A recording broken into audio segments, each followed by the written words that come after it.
Ey odamlar, sizlar faqat sizlargina Allohga muhtojsizlar. U zot bo'lsa aslida behojatdir, aslida maqtalgandir. Alloh behojat. Hojatmand bu inson. Allohning hech narsaga zarracha hojati yo'q. Alloh bandalariga bir narsani bersa, maqtalayin, meni maqtashsin, hojatim shunga bor degani emas, o'zi aslida maqtalgan zot u. Bandani ibodatiga ham hojati yo'q, maqtaviga ham hojati yo'q. Balki hojatmand bandani o'zi. Hamma banda hojatmand. Banda dunyoga kelishi bo'yicha ham Allohga hojatmand. Alloh uni hojatini chiqarib dunyoga keltirmasa, odam yo'q. Yo'qdan bor qiluvchi Allohning o'zi.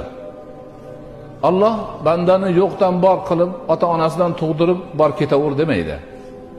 Ana ota-onadan tug'ilgandan keyin ham har bir lahzasida, har bir hujayrasida odam Allohga muhtoj. Bir nafas olishiga muhtoj, bir nafas chiqarishiga muhtoj. Nafasini olsa-yu chiqara olmay qolsa yo'q bo'ladi. Nafasini chiqarsa-yu ola olmay qolsa yo'q bo'ladi. Hamma narsasi shu. Hojatmandlik insonning asosiy sifatidir.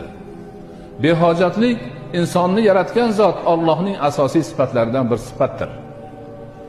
Shuning uchun hech mo'min musulmon banda meni ibodatimda Allohning hojati bor degan narsani xayoliga keltirmaslik kerak. Meni ibodatimda o'zimning hojatim bor. Men shunga muhtojman. Agar shu ibodatni Alloh menga farz qilmaganda jannatga kira olmasdim degan e'tiqodda bo'lish kerak inson.